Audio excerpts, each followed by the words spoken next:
We have major breaking news at this hour. The suspect in the January 6th Washington, D.C. pipe bombing attacks just revealed his first hints of a motive, and Donald Trump just had his weekend blown up.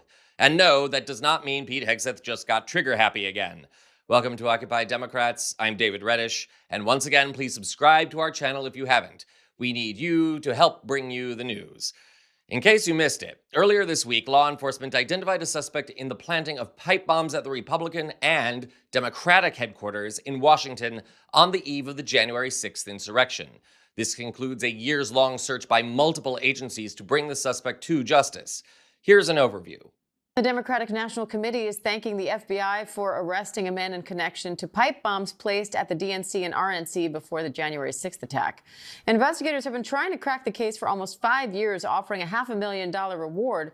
Now ABC News has exclusive video of investigators searching the suspect's home.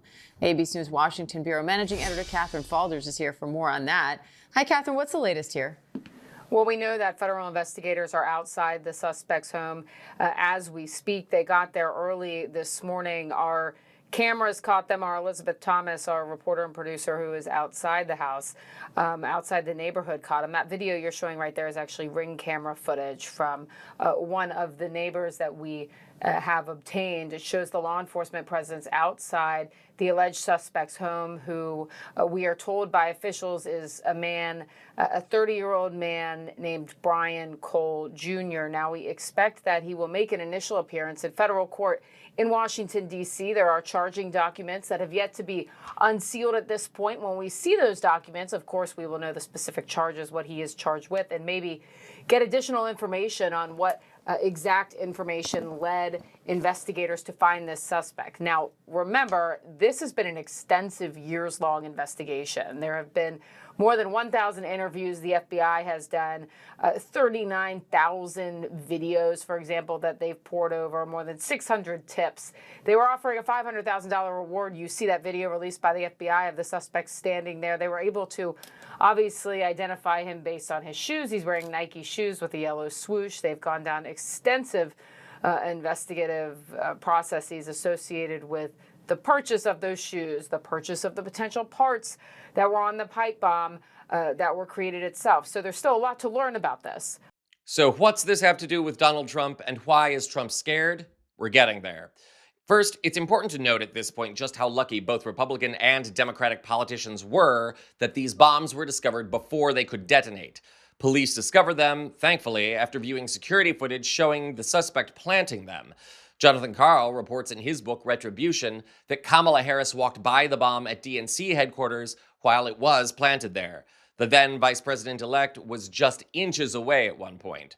The arrest of Brian Cole Jr. has only raised more questions about why it took so long to identify the suspect, and more importantly, what motivated him to plant the bombs in the first place. There has long been speculation that the bombs may have been part of a larger coordinated attack on the Capitol, though even at the time of this broadcast, that's still not totally clear. Which brings us to this new bit of breaking news. Following his arrest yesterday, Brian Cole met with the FBI for extended interviews. I'm sure those had to be very pleasant. And though the FBI has yet to make a public comment, CNN now reports that Brian Cole Jr. has revealed a partial motive in the attempted bombing. Get this, folks. He thought the 2020 election was stolen. A CNN report cites multiple anonymous sources within the FBI and law enforcement that confirm Brian Cole Jr. told authorities he believed the 2020 election was stolen, and that belief informed his decision to plant the bombs. Ironically, FBI Deputy Director Dan Bongino, who made a name for himself in part by spreading conspiracy theories, including about the 2020 election, appeared on Fox News earlier but did not disclose this vital piece of information. Gee, I wonder why. The same report revealed that Cole has been formally charged with transporting an explosive device in interstate commerce and attempted malicious destruction by means of fire and explosive materials. He will appear in court to enter a plea later today. So now, beautiful viewers, do you understand why Trump is sweating orange bullets on this one? If not, just let me remind you that the massive lie about the 2020 election began with Donald Trump himself. And as the oft-quoted saying goes, words have consequences. Consequences we are watching play out before our eyes. And let me remind you that this is just the latest incident of violence linked to Donald Trump. Throughout 2025, we have seen one violent incident after another linked to right-wing rhetoric, especially that coming from Trump himself.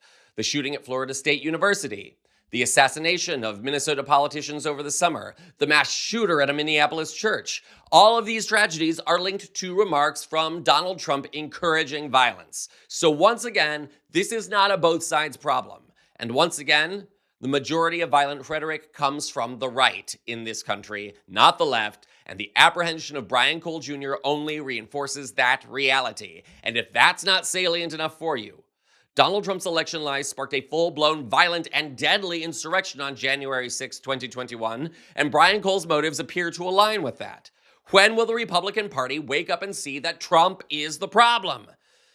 Needless to say, we will have more on this breaking story as it develops, as well as all other developing news in American politics. I'm David Reddish.